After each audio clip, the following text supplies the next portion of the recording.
नमस्कार साथियों, स्वागत है आप सभी का अन अकेडमी पर। मैं हूं अंकित अवस्थी। कैसे हैं आप? होपफुली आप सभी लोग बहुत अच्छे हैं, स्वस्थ हैं, पढ़ने के लिए एकदम तैयार हैं।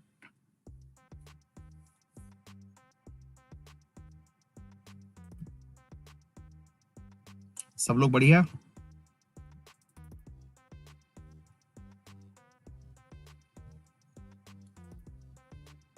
जी हाँ। तो क्या करने वाले हैं आज? पंचायत। डन। तो चलो भाई, आज थोड़ी पंचायती कर लें।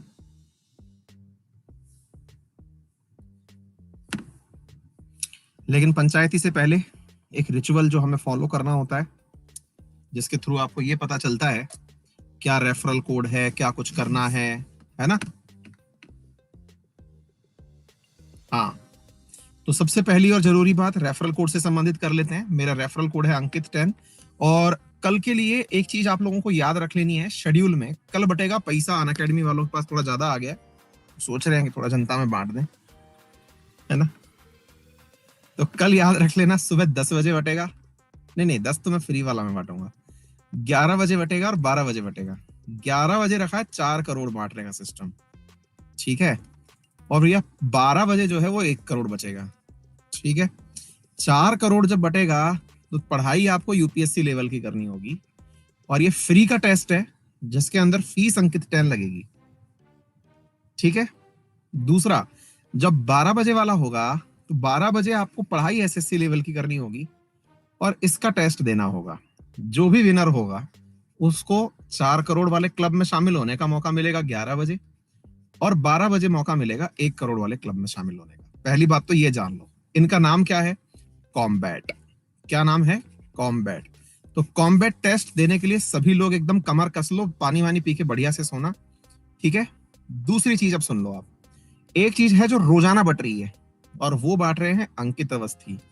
अंकित अवस्थी जी जो है वो राइज टेस्ट लेते हैं आप लोगों का अंकित 10 रेफरल कोड से। हालांकि सब जगह चलता है अपना ये सिक्का। आप लोगों को जो है ना, वो रोजाना सुबह 11:30 बजे एक टेस्ट देना होता है जिसका नाम है कॉम्बैट, ठीक है? उस टेस्ट में पार्टिसिपेट करो, अपने दोस्तों को भी कराओ। उसमें 1 महीने का फ्री सब्सक्रिप्शन अन अकेडमी पर प्रथम 3 विजेताओं को दिया जाता है, ठीक है? तो बस ये 2 चीजें याद रख लो। अरे सॉरी, इसका नाम राइज है, अन अकेडमी राइज। कॉम्बैट तो अपन संडे की संडे लेते हैं, ये राइज है, ठीक है? चलो, तो हो गया काम। हाँ भैया, बहुत सारे लोग एक ही चीज पूछ रहे हैं, कार में अकेले ही हो क्या?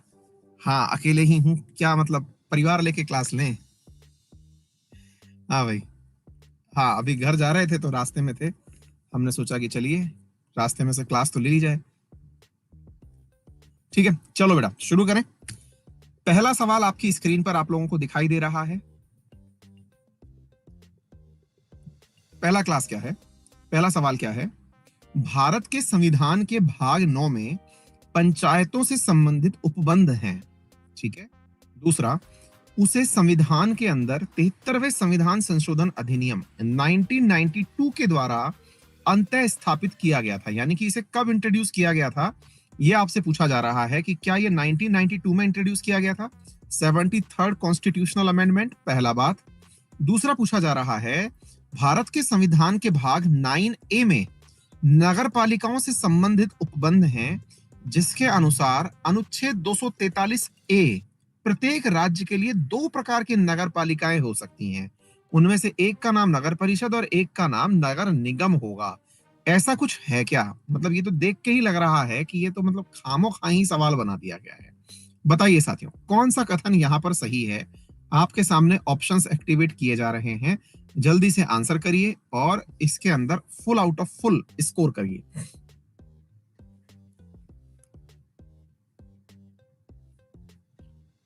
भाई साहब, मुझे ये समझ नहीं आ रहा, जिन लोगों ने सी आंसर दिया है, मतलब या तो वो बिल्कुल पढ़ के नहीं आए हैं कि बस मेरे भरोसे छोड़ा है कि सर जो करा देंगे बस उसी के भरोसे हो जाएगा। मतलब टप्पा मारने की रिहर्सल करनी थी क्या? है जी? नगर पालिकाएं जो है उसमें आर्टिकल 243A कहां से आ गया? एक बात बताओ, पंचायती राज में आर्टिकल कहां से लेके कहां तक चलता है? आर्टिकल जो है पंचायती राज में वो कहां से लेके कहां तक चलता है? फटाफट बोलिए। 243 ए से लेकर के 243 से लेके 243 ओ तक। अच्छा, अब ये ए बताने वाले कौन है? पी से लेकर के जेड जी तक, 243 पी से लेकर के 243 जेड जी जो है, वो मेरे प्यारे साथियों कहां पर आएगा? वो आएगा आप लोगों के लिए इसके अंदर, नगर म्युनिसिपैलिटीज के अंदर। क्या आपको बात समझ में आ रही है? कृपया करके थोड़ा सा ध्यान से देखें, ठीक है? चलिए बढ़े आगे। 9A पार्ट इंट्रोड्यूस होता है। आओ आगे बढ़ते हैं, अगले सवाल की तरफ चलते हैं। पंचायत के चुनाव कराने हेतु निर्णय किसके द्वारा लिया जाता है? बहुत ही सिंपल सा सवाल है। जैसे आपको मालूम होगा कि अपने इलेक्शन संसद के समय पर होते हैं एमपी के, अपनी विधानसभाओं में चुनाव होते हैं एमएलए के, पंचायतों में चुनाव होते हैं पंचों के, सरपंचों के, प्रधानों के, पार्षदों के। तो इन पंच, सरपंच और पार्षद जो हैं, इनके चुनाव के बारे में निर्णय कौन लेता है? मतलब बहुत ही प्यारा सवाल है, और मुझे लगता है कि आप में से 80% बच्चे इस क्वेश्चन को सही कर देंगे अगर थोड़ा सा भी दिमाग लगाएंगे तो।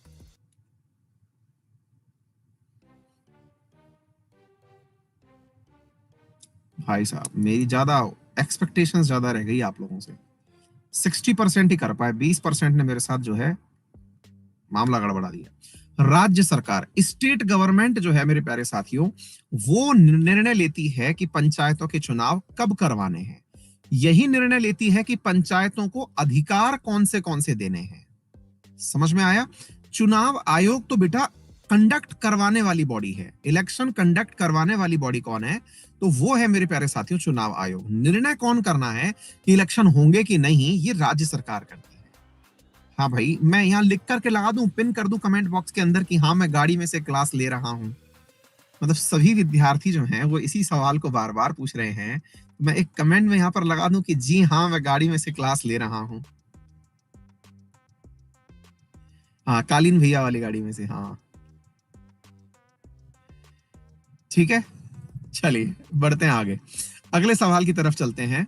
जब संविधान बना था तब स्थानीय स्वशासन को अनिवार्य प्रावधान ना बनाकर इसे राज्य के नीति निदेशक सिद्धांत के अंतर्गत शामिल करने के क्या कारण थे? बहुत ही बेसिक सा सवाल है, जल्दी बताइए। डीपीएसपी में मेरे प्यारे साथियों, जब हम directive principles to the state policy की बात करते हैं, तो पहले मुझे यह बताइए कि कौन सा आर्टिकल पंचायती, बिल्कुल सुष्मिता कृष्णा एकदम सही आंसर दे रहे हो बेटा। आर्टिकल नंबर 40 के अंदर डीपीएसपी में लिखा हुआ है कि यहां पर क्या होना चाहिए। बिल्कुल गौरांग, निशा, रोशन, योगेंद्र, बिल्कुल सही जवाब है बेटा, 40 में लिखा हुआ है। लेकिन फिर हमने 1992 के अंदर कॉन्स्टिट्यूशनल अमेंडमेंट देखा, हमने 73rd and 74th constitutional amendment देखा, और उसके बाद ये निर्णय किया कि भाई अब हम इसको क्या बना रहे हैं, कॉन्स्टिट्यूशनली एक कार्य बना दे रहे हैं, जिसके बाद में इसको प्रोविजन मिल जाएगा कि ये कार्य होने लगेगा, है ना। 243 के तहत इसको डाल दिया गया। तो इसके पीछे क्या कारण थे कि जब देश आजाद हुआ तब इसको नीति निदेशक तत्व रखा गया था? केवल डाल दिया गया था प्रपोजल्स में कि हाँ ऐसा करेंगे, किया कुछ नहीं था। बताइए क्या कारण है? हाँ भाई, पहला, देश विभाजन की खलबली के कारण संविधान का झुकाव केंद्र को मजबूत बनाने का था, पॉइंट नंबर 1। नंबर 2 क्या है?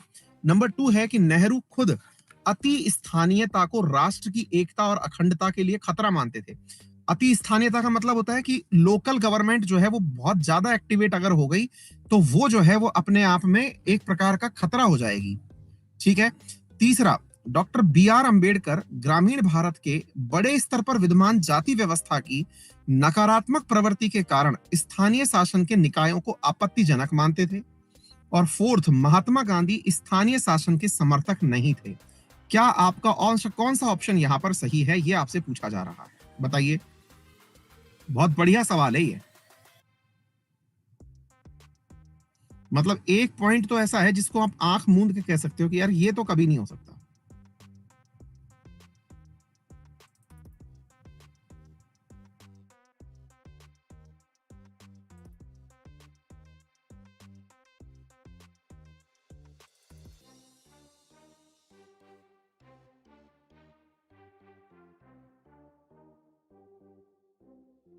हाँ जी, तो यहां लिखा हुआ है देश विभाजक की खलबली के कारण संविधान का झुकाव केंद्र को मजबूत बनाने के लिए था। ये कथन तो एकदम सही है, मतलब इसमें हमको किसी भी प्रकार की कोई आपत्ति नहीं है। क्यों नहीं है? क्योंकि भाई अल्टीमेटली हम इस बात को मान चुके हैं कि जब देश का डिवीजन हो रहा था तो उस समय पर भाई हर कोई यही चाहेगा ना कि सेंटर मजबूत बने। दूसरा क्या था, नेहरू खुद अति स्थानीयता को राष्ट्रीय एकता और अखंडता के लिए खतरा मानते थे। नेहरू जो थे वो खुद चाहते थे कि अगर मैंने लोकल को ज्यादा जोर दे दिया, यानी कि मैंने मतलब वोकल फॉर लोकल हो गया, तब इशू हो जाएगा। पीछे नहीं है इसका, आगे की तरफ। हम्म, हम्म, हम्म।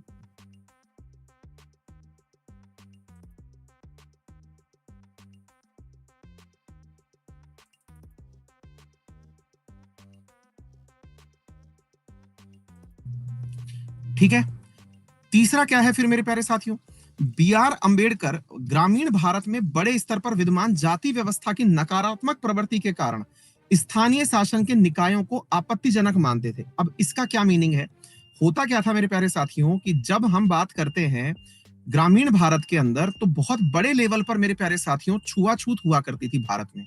अब जब छुआछूत जैसा कोई मुद्दा भारत के अंदर प्रिवेल करेगा तो फिर भारत की बड़ी समस्या यह है कि हम लोग नहीं चाहेंगे कि किसी भी प्रकार से भारत में क्या हो, लोकल के लिए इलेक्शन हो। क्लियर, ये हमारा सबसे बड़ा मसला था जो आपको समझ में आना चाहिए। आगे बढ़ते हैं साथियों, स्थानीय शासन के संबंध में निम्नलिखित कथनों पर विचार कीजिए। सवाल देखिए, इन संस्थानों को 1993 में संवैधानिक दर्जा प्रदान किया गया था, पहली बात। दूसरा, गांव व जिला स्तर के शासन को स्थानीय शासन कहते हैं। तीसरा, स्थानीय हित और स्थानीय ज्ञान लोकतांत्रिक फैसला लेने के अनिवार्य घटक हैं। जीवंत और मजबूत स्थानीय शासन सक्रिय भागीदारी और उद्देश्यपूर्ण जवाबदेहिता को सुनिश्चित करते हैं। इनमें से कौन सा कथन सही है? बहुत ही बेसिक सा सवाल है, बताइए, और अगर आता हो तो करिए, अदरवाइज फिर मैं आपको इसको एक्सप्लेन करता हूं, है ना। इसके अंदर थोड़ा सा एक्सप्लेनेशन नीडेड है, आप जरा सोच के आंसर दीजिए।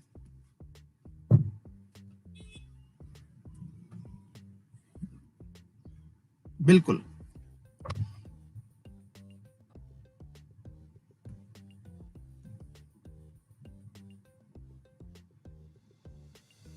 बेटा 1992 और 1993, 1993 जो है मेरे प्यारे साथियों वो बिलोंग करता है नगरीय स्वशासन से, है ना। और इस जो उससे पहले वाला है वो पंचायती राज से, ठीक है ना। ये दो चीजें आपको याद रखनी है। गांव और जिला स्तर के शासन को स्थानीय स्वशासन कहते हैं, बता रखा है। जीवंत और मजबूत स्थानीय शासन सक्रिय भागीदारी को, असल में देखिए एक बात, मैं अक्सर जब बच्चों को ये पढ़ा रहा होता हूँ, क्या कहते हैं, पंचायती राज पढ़ा रहा होता हूँ, तब मैं अक्सर विद्यार्थियों को एक बात सिखाता हूँ, आप उसको समझने का प्रयास करना। देखो क्या है, जब गांधी जी थे ना, तो गांधी जी के बारे में मैं अक्सर ये लाइन बोलता हूँ, और यूपीएससी में भी इस बार मैं कहता हूँ कि प्रीलिम्स में पूछा गया है इस बात को। गांधी जी हमेशा से इस बात के समर्थक थे कि देश के अंदर कभी भी सरकारें ना बने, मतलब सरकारें ना बने मतलब कोई एक सुप्रीम अथॉरिटी ना हो। राज्य की जो व्यवस्था है ना, मतलब जब सरकारें होती हैं तो सरकारें केवल प्रताड़ना का शासन होती है, शोषण का साधन होती है सरकारें। गांधी जी इस विचार के व्यक्ति हुआ करते थे। उनका कहना था कि सरकारें हो तो स्थानीय हो, बाकी कोई सरकार ही ना हो। आगे बात समझ में है ना। तो वो जो चीज है कि यहां पर केवल सरकारें हों तो फिर लोकल सेल्फ गवर्नमेंट हो, इसके लिए गांधी जी को कई बार कहते हैं कि गांधी जी क्या थे, तो लोग बस कहते हैं कि गांधी जी जो थे वो अनार्किस्ट थे। अनार्किस्ट मतलब राज में विश्वास नहीं करते थे, यानी कि अराजकतावादी थे। इसके लिए गांधी जी के ऊपर कई बार क्लेम लिया जाता है। गांधी जी क्या थे, बोले गांधी जी जो थे वो अनार्किस्ट व्यक्ति थे, उनको एक प्रकार से राज में विश्वास नहीं था। ठीक है, ये तथ्य आप लोग अतिरिक्त रूप से याद रख सकते हैं। अराजकतावादी, है ना, इसको इंग्लिश में क्या कहते हैं, अनार्किस्ट कहते हैं। अनार्किस्ट थे गांधी जी। ठीक है, चलिए आगे बढ़ते हैं साथियों। हाँ भाई, तो 1992 में क्या हुआ था, पंचायती राज हुआ था, और 74 जो है 1993 के अंदर नगरीय स्वशासन हुआ था। चलिए आगे बताइए, निम्नांकित में से कौन एक पंचायतों से संबंधित नहीं है? पंचायतों के बारे में आपसे सवाल पूछा जा रहा है। राज्य निर्वाचन आयोग पंचायतों का चुनाव संपादित करेगा, यह भी बहुत ही अच्छा सवाल है। ठीक है, नंबर दूसरा क्या है, संविधान 74वां संशोधन अधिनियम जो है वो पंचायतों से, बहुत ही बेसिक सा सवाल है, मुझे नहीं लगता कि मुझे अब आगे भी पढ़ने की आवश्यकता है, क्वेश्चन देखते ही सॉल्व हो गया। सभी पंचायतों का कार्यकाल 5 वर्ष निर्धारित होगा।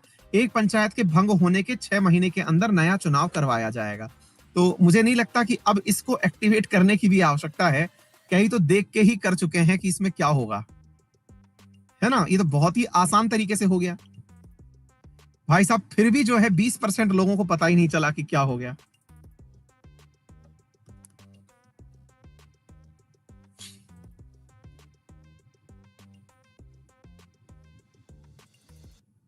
ठीक है ना? 73rd, ठीक है जी हाँ। आगे बढ़ते हैं साथियों। भारत के संविधान में पंचायतों तथा नगर पालिकाओं के संबंध में 73वें व 74वें संविधान संशोधन जब हुए, उस समय भारत के प्रधानमंत्री कौन थे? ठीक है, ध्यान से सुनिएगा। उस समय भारत के प्रधानमंत्री कौन थे जिस समय 73rd, यानी कि ये सवाल भी मतलब एक बहुत कॉमन सा सवाल है और हमें मतलब आना चाहिए ये सवाल कि यार उस समय पीएम कौन था जब इतने बड़े बड़े संशोधन हुए।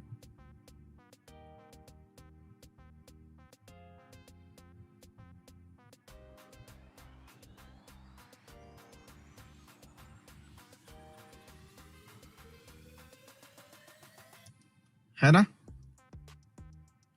क्योंकि अक्सर मेरे प्यारे साथियों पीवी नरसिम्हा राव जो हैं इनका नाम लिया ही नहीं जाता, हमें पढ़ाया ऐसे जाता है कि जैसे राजीव गांधी जी ने ही सारा कार्य जो है वो किया था, इनका तो कोई भी रोल ही नहीं था, है ना? लेकिन याद रखिएगा मेरे प्यारे साथियों, 91 से लेके 96 तक पीवी नरसिम्हा राव की सरकार थी और वहीं ये कार्य किया गया था। ठीक है ना? हाँ जी, आगे बढ़ते हैं। पंचायती राज एक ऐसी व्यवस्था है, ठीक है, ध्यान से सुनिएगा। पंचायती राज एक ऐसी व्यवस्था है, नंबर 1, जहां स्थानीय स्तर पर स्वशासन की, जैव संबंधों के संबंध में त्रिस्तरीय अभिशासन की, लोकतांत्रिक विकेंद्रीकरण की, पद सोपानिक संरचना की। दोबारा सुनिएगा, पद सोपानिक का मतलब क्या होता है? हायरार्की। हायरार्की मतलब आपके ऊपर कोई है, आपके नीचे भी कोई है, एक सिस्टम फॉलो होता है, दैट इज हायरार्की। ठीक है, डेमोक्रेटिक डिसेंट्रलाइजेशन की। ठीक है, इसके बाद 3 tier governance with bio linkage और self government at local level.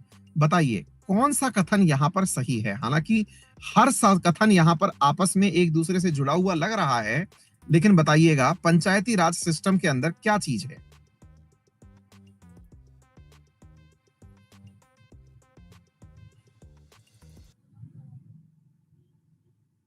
ये बहुत ही प्यारा सवाल है और इसको आप गलत भी कर सकते हैं।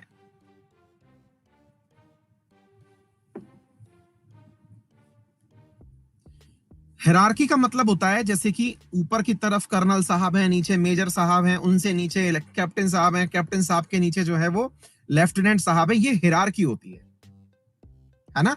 पंचायती राज सिस्टम में कोई हिरार्की नहीं होती है। पंचायत में सरपंच साहब होते हैं, वो अपने आप का एक लेवल है। देखिए ये बहुत ही प्यारा सवाल है, इसको थोड़ा सा समझने का, हाँ मैं पद सोपान का ही मीनिंग समझाता हूं आप लोगों को, ये बात समझ करके मजा आएगा, जरा ध्यान से सुनिएगा ये सवाल। हाँ, जो बच्चे कह रहे हैं होती तो है अनामिका, अभी बताता हूँ। देखो बेटा, क्या होता है ना, हम जब भारत के अंदर मतलब पंचायती राज की चर्चा करते हैं, सबसे पहले हम बोलते हैं केंद्रीय स्तर की बातें, किसकी? केंद्र की।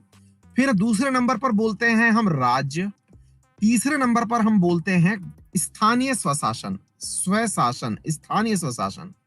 हम जब इन तीनों बातों को बोलते हैं तो जरा ध्यान से सुनिएगा मेरे प्यारे साथियों। केंद्रीय स्तर पर क्या होता है? केंद्रीय स्तर पर सबसे प्रधान व्यक्ति प्रधानमंत्री होता है, ठीक है, यहां पर सीएम होता है।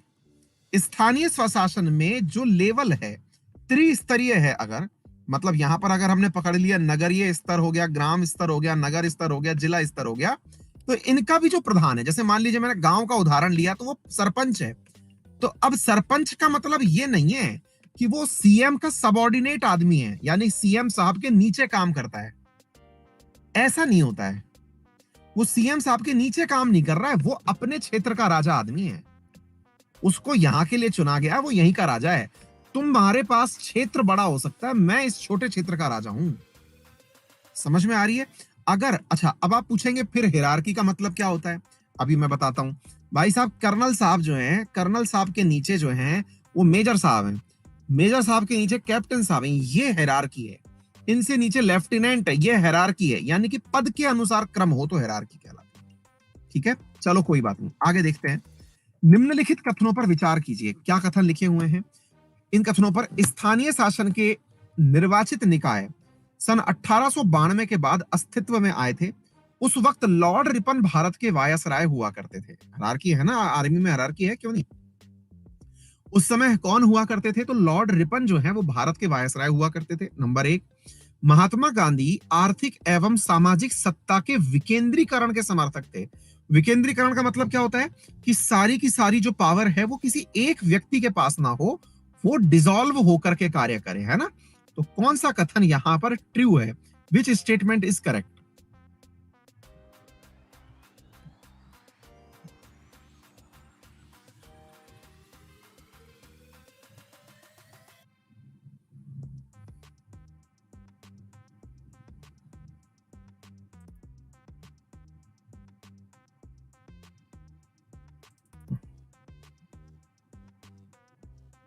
ठीक है, क्लियर?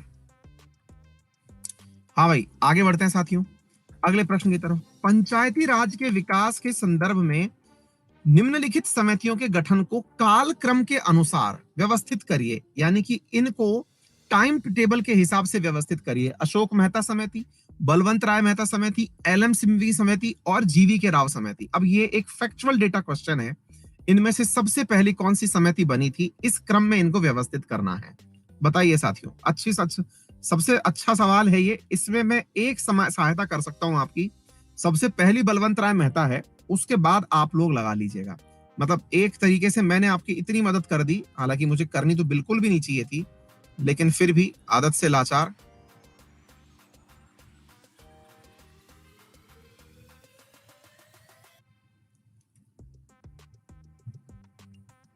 दो ही ऑप्शन थे और इस पूरी क्लास ने जो है ये बी और सी ही ऑप्शन के ऊपर 90% बच्चों ने आंसर दे दिए। मजेदार बात तो ये है कि उसके बाद भी हमारे पास 2 से 3% बच्चे ऐसे हैं जो कि नहीं, 4-5% बच्चे ऐसे हैं जिन्होंने अपने आंसर्स जो हैं वो इसके अलावा भी दिए हैं। शाबाश मेरे शेरों।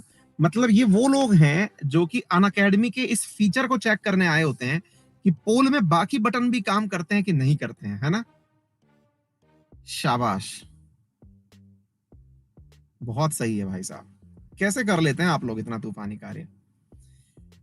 हाँ जी। Which one of the following article of India constitution direct the state government to organize ग्राम पंचायत? हाँ भाई, ग्राम पंचायतों के बारे में डायरेक्टिव प्रिंसिपल्स कौन से आर्टिकल के थ्रू दिए गए हैं? अब मुझे नहीं लगता कि यह सवाल बताने की आवश्यकता है।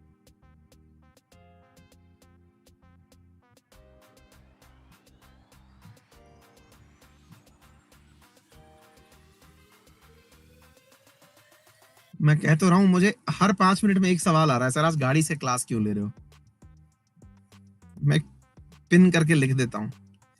आप ये देख रहे हैं कि मैं क्लास जरूर ले रहा हूं, आपका नुकसान नहीं होने दिया। मतलब मैं जितना भी संभव है आपका काम मैं रुकने नहीं दे रहा हूं, है ना? मतलब इस चीज को तो आप कम से कम एडमायर कर सकते हैं कि मैं आपकी क्लास नहीं रुकने दे रहा हूं, बाकी चाहे जो भी हो जाए। नहीं, गाड़ी कौन चला रहा है बेटा? गाड़ी ड्राइवर चलाता है और कौन चलाता है? हाँ, चलिए आगे सुनिए। ग्राम सभा का अभिप्राय क्या होता है? ग्राम सभा का अभिप्राय क्या होता है? एक पंचायत क्षेत्र के लोग से, जिला अधिकारी से, अधिसूचित विशिष्ट लोग से, ग्राम स्तर के पंचायत क्षेत्र के निर्वाचन नामावली में पंजीकृत लोगों से। ग्राम सभा किन से बनी हुई है? हाँ भाई, ये बहुत ही अल्टीमेट सवाल है, इसको जल्दबाजी में मत करना, है ना? बहुत ही अल्टीमेट क्वेश्चन है यार ये। ग्राम सभा का मीनिंग क्या होता है? पंचायत एरिया में रहने वाले लोग, या फिर एक पर्टिकुलर डिस्ट्रिक्ट ऑफिसर ने कह दिया कि इन्हीं लोगों को काम में लेना है। ठीक है। People registered in electoral roll of village level panchayat area और मेंबर ऑफ पंचायत किसे काउंट किया जाएगा? बहुत ही अल्टीमेट लेवल का क्वेश्चन है यार ये, और सबको आना चाहिए ये।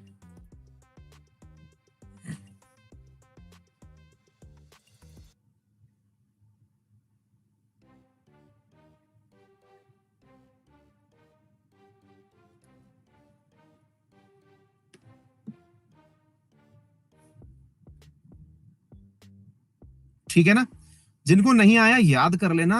ग्राम सभा में जो अपने गांव के अंदर जितने भी लोग वोट देने की स्थिति में हैं, जितने भी लोग वोट देने की स्थिति में हैं, वो सभी की सभी ग्राम सभा के अंदर काउंट किए जाते हैं। ठीक है ना? चलिए आगे बढ़ते हैं। वोटर लिस्ट वाले सारे लोग ग्राम सभा के अंदर। आगे बढ़ते हैं साथियों। इसके अलावा अगले सवाल पर, भारत के पंचायती राज संस्थाओं के for the decline of Panchayati Raj institution in India which of the following reason were cited by Ashok Mehta committee. हाँ भाई, हमारे यहाँ पर अशोक मेहता समिति जो है वो कहती थी, क्योंकि देखिए भारत में पंचायती राज आने से पहले ही अशोक मेहता समिति आ चुकी थी, बलवंत राय मेहता, उसके बाद अशोक मेहता। तो अशोक मेहता समिति से पूछा गया कि क्या कारण है कि भारत के अंदर पंचायती राज चल क्यों नहीं पा रहा है, क्योंकि अल्टीमेटली सबसे पहले पंचायती राज, टेक्निकली आप 1992 में पढ़ते हैं कि 1992 के अंदर पंचायती राज जब आया था, तब उस समय आप लोग पढ़ते हैं कि 73rd अमेंडमेंट से कॉन्स्टिट्यूशनल स्टेटस मिला था उसे। लेकिन आपको मालूम है राजस्थान में सबसे पहले पंचायती राज सिस्टम आया था। बताइए, राजस्थान में सबसे पहले पंचायती राज सिस्टम आया था, कब आया था? 2 अक्टूबर, ईयर बताइए। बगदरी गांव 1959 नागौर जिले के अंदर सबसे पहली पंचायत, नेहरू जी खुद आए थे उसका इनॉग्रेशन करने, है ना? लेकिन फिर भी अब आप सोच के देखिए, कॉमन सेंस लगाइए कि भाई राजस्थान में 1959 के अंदर, इस पॉइंट को समझना, 1959 के अंदर पंचायती राज आ चुका था। ठीक है, ध्यान से समझना, 1959 में पंचायती राज आ चुका था, और उसके बाद में मेरे प्यारे साथियों आप 1992 और 1993 ये ईयर्स काम में ले रहे हो कॉन्स्टिट्यूशनल स्टेटस के। तो इतने साल तक पंचायतें चल क्यों नहीं पाई? इसके लिए पंचायती राज के लिए कमेटी बनाई। तो अशोक मेहता समिति जो है मेरे प्यारे साथियों, उस अशोक मेहता समिति से कहा कि आप जो है इसका एनालिसिस रिपोर्ट बना के दो, ये चल क्यों नहीं पा रही। तो उन्होंने क्या क्या आंसर दिए होंगे। अब आप कहेंगे हमें क्या पता क्यों नहीं चल पाई, तो अब आपको खुद से सोचना चाहिए। ऑफिसर सिस्टम के कारण नहीं चल पाई होगी, लैक ऑफ पॉलिटिकल विल, अब ये क्या चीज होती है पॉलिटिकल विल, अभी मैं समझाऊंगा, या लैक ऑफ कंसेप्चुअल क्लैरिटी, या लिंग समानता का अभाव था, किस कारण से नहीं चल पाई होगी। अशोक मेहता समिति ने क्या रिकमेंडेशंस दी होंगी। अधिकांश बच्चे जो सोच रहे हैं एकदम सही जवाब सोच रहे हैं, वो ये रीजनिंग का सवाल है, ये रीजनिंग का सवाल है।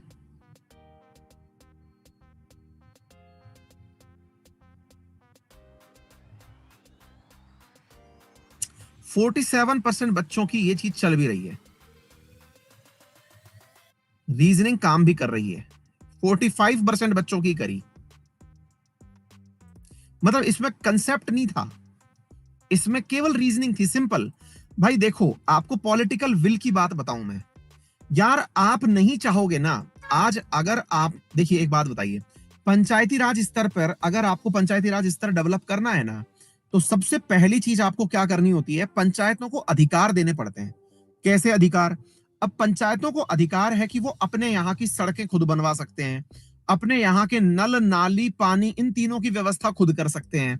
तीसरी चीज, वहां पर अगर कोई कर लगाना है लोकल लेवल पर, मान लीजिए कोई मेले का आयोजन हुआ, तो मेले के अंदर कितना रुपया टैक्स रखा जाए वो खुद से डिसाइड कर सकते हैं। जब इतनी सारी चीजें वो खुद से डिसाइड कर सकते हैं, तो फिर वो मंत्री जी पर डिपेंड क्यों करेंगे, राजनेताओं पर क्यों डिपेंड करेंगे?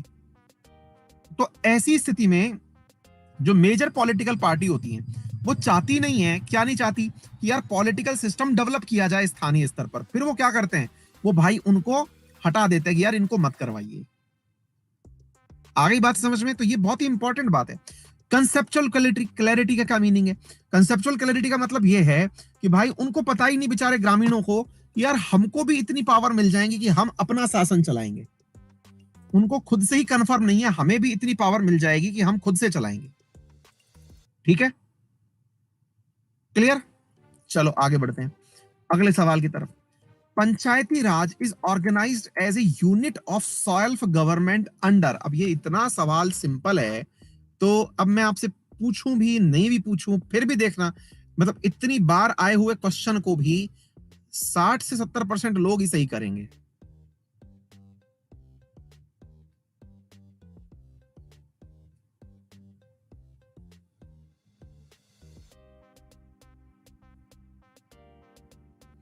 बेटा मैं सीट बेल्ट लगा लूंगा, मेरा पेन नहीं चल पाएगा इसलिए नहीं लगा रहा हूँ। गरिमा और काफी देर से बच्चियां लिख रही हैं सीट बेल्ट लगा लो, फिर मेरा ये हाथ से जो मैं चलाने के लिए पेन चला रहा हूँ वो नहीं चल पाएगा, इसलिए सॉरी। मैं आपका कंसर्न समझ रहा हूँ, गाड़ी बहुत धीरे चल रही है, आप चिंता मत करिए, ठीक है?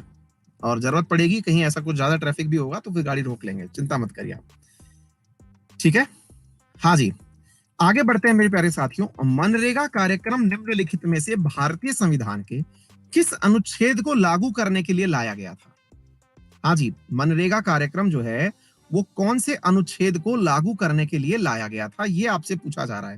क्योंकि इसमें सभी को कार्य मिले, यही तो सारी चीजें की गई है ना। मतलब हमारे यहाँ पर क्या उद्देश्य है मनरेगा को लाने का? हम लोग चाहते हैं कि जितने भी लोग हैं, अगर वो नौकरी चाहते हैं तो उन्हें नौकरी मिले। तो ये कहां पर है, कौन सी जगह पर है ये सब चीजें? गाड़ी कौन चला रहा है? भगवान चला रहे हैं, भगवान स्वयं गाड़ी चला रहे हैं, मेरे भगवान श्री कृष्ण सारथी बनकर आए हैं। मैं अर्जुन हूं।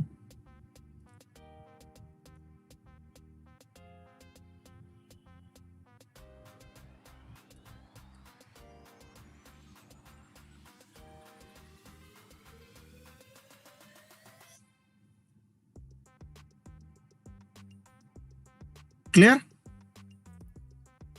हाँ जी, चलिए आगे बढ़ते हैं मेरे प्यारे साथियों अगले सवाल की तरफ। अगला सवाल है, राज्य निर्वाचन आयोग के संदर्भ में क्या सही है?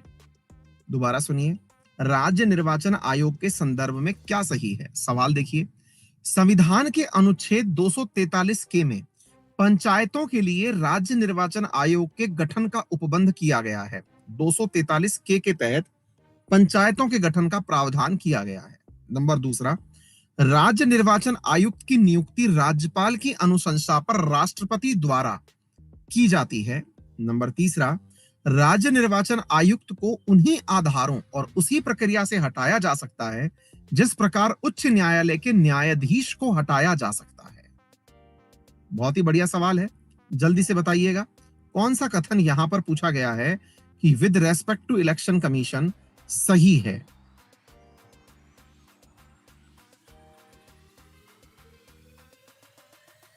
मतलब कॉमन सेंस का सवाल है ये, करें?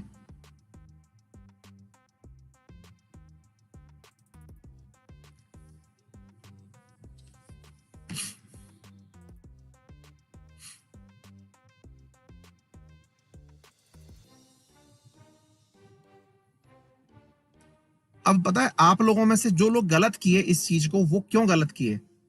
आपको रीजन पता है? आप गलत इसलिए किए मेरे प्यारे साथियों क्योंकि असल में आप कंफ्यूज इस बात को लेकर के थे कि राज्य में भी कोई निर्वाचन आयोग होता है क्या? राज्य में भी, हाँ बिल्कुल पीडीएफ मिलेगी इसकी। याद रखना मेरे प्यारे साथियों, जिस प्रकार केंद्रीय चुनाव आयोग होता है, ऐसे राज्य स्तर पर भी चुनाव आयोग होता है जो कि पंचायतों का और नगर पालिकाओं का इलेक्शन कंडक्ट करवाता है। और 243 के तहत वो संवैधानिक संस्था होती है ना। प्रेसिडेंट अपॉइंट नहीं करता है, गवर्नर अपॉइंट करता है।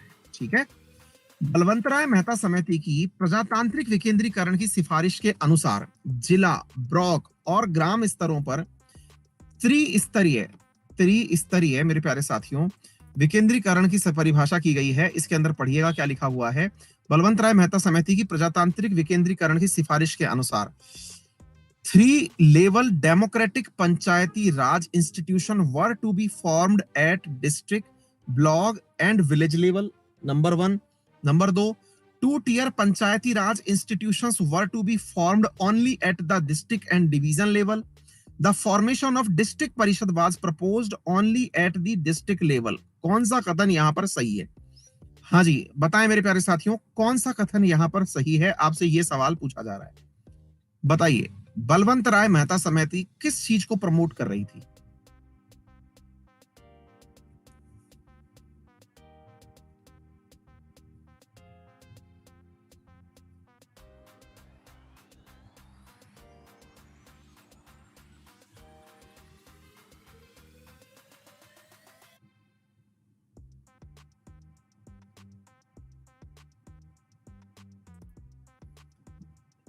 रश्मि गुप्ता हो जाएगी बेटा, हो जाएगी, डोंट वरी।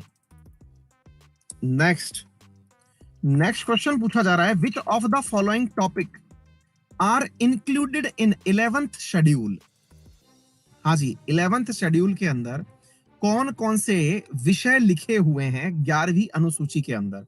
देखिए 10वीं अनुसूची है एंटी डिफेक्शन से संबंधित, 11वीं पंचायती राज, 12वीं नगर पालिका नगर परिषद से संबंधित। पूछा गया है जब हम लोग 11वीं अनुसूची की बात करें उस समय पर agriculture, public distribution system, family welfare, technical training and vocational education और पॉवर्टी एलिवेशन प्रोग्राम, कौन सी विषय वस्तु जो है वो लिखी हुई है?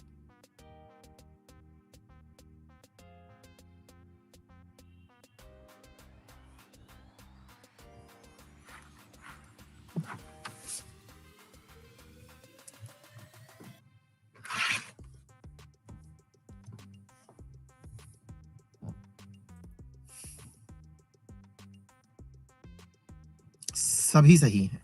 ठीक है, चलिए आगे बढ़ते हैं। In the 3 tier system of Panchayati Raj के त्रिस्तरीय सिस्टम में कौन कौन सी चीजें होती हैं? विलेज पंचायत, पंचायत समिति, ब्लॉक पंचायत, या फिर ग्राम ब्लॉक जिला पंचायत, ब्लॉक जिला पंचायत समिति, ग्राम पंचायत, क्षेत्रीय पंचायत और जिला परिषद। सोच के आंसर दीजिए।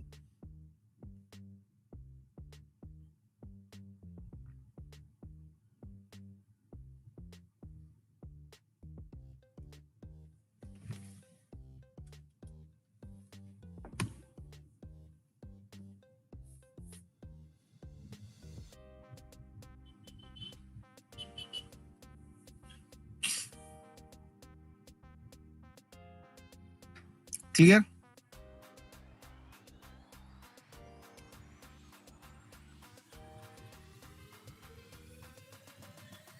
आगे बढ़ते हैं साथियों। हमारे संविधान के किस भाग में त्रिस्तरीय पंचायतें बनाने की परिकल्पना की गई है? वही सवाल फिर अलग तरीके से पूछा गया है।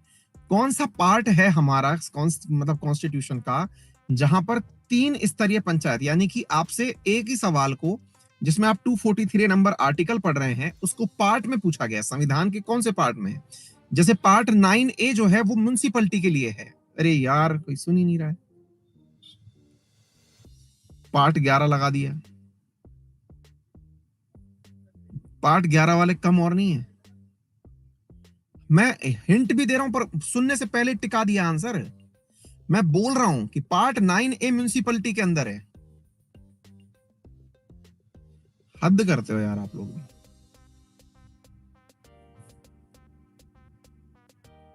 शेड्यूल 11, शेड्यूल 12 अभी बोला है। हिंट ना दिया करो। अरे गुरु मैं हिंट नहीं दे रहा हूं तब जाकर के आप लोग गलत कर दे रहे हो यार।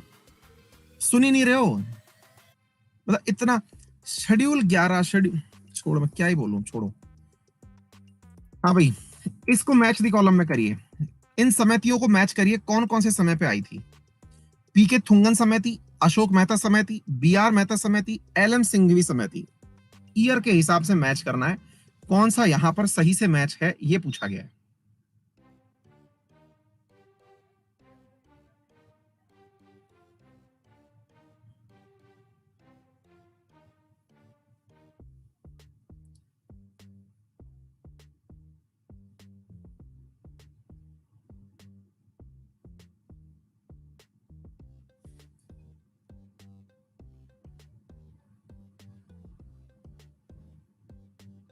ठीक है, चलिए ये सारे के सारे ईयर्स हैं। पीके थुंगन जो है लेटेस्ट है इन सब में, एलएम सिंघवी और पीएम थुंगन। ठीक है, तो पीएम थुंगन जो है 1988 और एलएम सिंघवी 1986। ठीक है, चलिए आगे बढ़ते हैं। In which of one of the following area the state government does not have control over local bodies? किन मामलों में जो स्टेट गवर्नमेंट है वो लोकल बॉडीज के ऊपर किसी भी प्रकार का नियंत्रण नहीं रखती है? मतलब किन चीजों के ऊपर कि भाई पता चल रहा है कि स्टेट गवर्नमेंट को अगर कोई भी, खैर इस सवाल को आप गलत करेंगे लेकिन फिर भी ट्राई कर लेते हैं।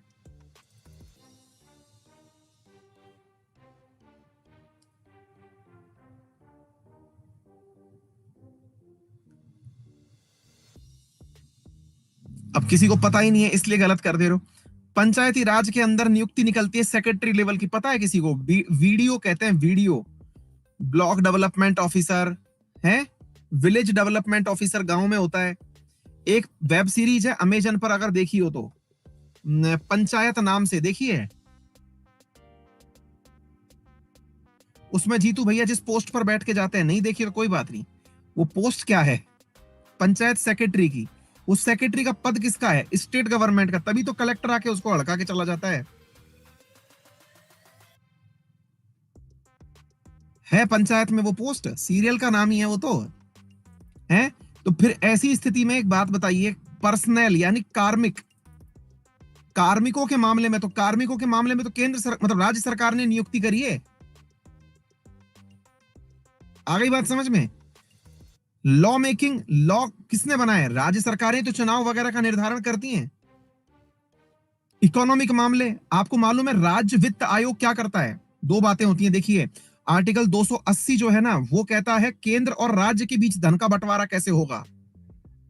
अच्छा बच्चे पर्सनल समझे, पर्सनल नहीं पर्सनल है, पर्सनल मतलब कार्मिक, मतलब ऑफिस में काम करने वाले लोग, पर्सनल अलग होता है, पर्सनल अलग होता है। तो केंद्र के बीच में और राज्य के बीच में धन का बंटवारा होता है, वो होता है आर्टिकल 280 के तहत। और राज्य और पंचायतों के बीच धन का बंटवारा होता है, वो होता है आर्टिकल 243 आई के तहत, 243 आई, जिसको हम लोग मतलब वित्त समिति कहते हैं, आर्थिक मामले। तो अब बच क्या गया, नागरिकों की शिकायतें, इसको लेकर के कोई कनेक्शन नहीं है, समझे? चलो कोई नहीं, फिलहाल के लिए इतना ही मेरे प्यारे साथियों। ये रहा आज का आपका लीडर बोर्ड। अस्कर खान जो है वो नंबर 1 पर रहे हैं, राजहंस जो है वो नंबर 2 पर, जॉसन 3 पर, यूजर प्रजापति, पूजा, राहुल, बबलू, विकास, तेजस्वी और कृष्णकांत। यार बहुत सही परफॉर्म कर रहे हैं आप लोग, बहुत बढ़िया। 21 में से आप लोग 20-20 क्वेश्चन सही कर दे रहे हैं, ये बहुत ही अच्छी बात है यार, शाबाश।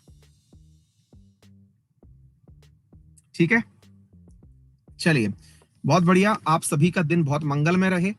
कल हम सुबह मुलाकात करेंगे, याद रखिएगा, सुबह 10 बजे और 5 बजे दोनों टाइम पर क्लासेस हैं, लेकिन 10 बजे वीकली रिवीजन टेस्ट है जो हम सुबह 7 बजे करंट पढ़ते हैं उसका, ठीक है ना, वीकली रिवीजन टेस्ट है। और शाम 5 बजे जो है वो एग्जैक्टली इसी तरह से क्लास है।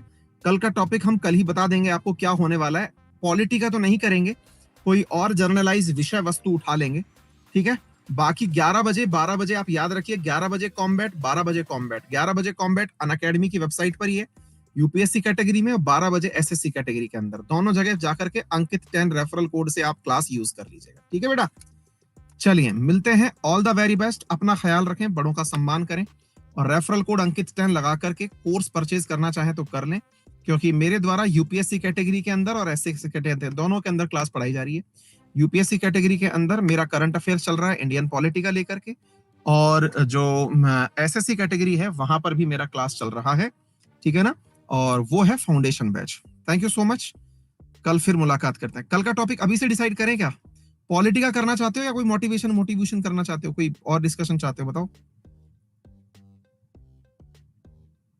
पॉलिटी का, तो पॉलिटी का क्या टाइटल करें आप बताओ, सीएजी कर लें, सीएजी अटॉर्नी जनरल, और एक काम करते हैं कॉन्स्टिट्यूशनल बॉडीज कर लेते हैं, सुनो कॉन्स्टिट्यूशनल बॉडीज कर लेते हैं, उसमें सीएजी पीएजी सब आ जाएंगे, जिनका भी आर्टिकल्स में चर्चा है वो सारी आ जाएंगी, यूपीएससी आ जाएगी, है ना। उन कॉन्स्टिट्यूशनल बॉडीज को अपन 2 दिन तक कंटिन्यू कर लेंगे, ठीक है ना, चुनाव आयोग, यूपीएससी, सीएजी, ये सारी आ जाएंगी, ठीक है। तो कल कॉन्स्टिट्यूशनल बॉडीज डन। चलिए, all the very best, thank you so much.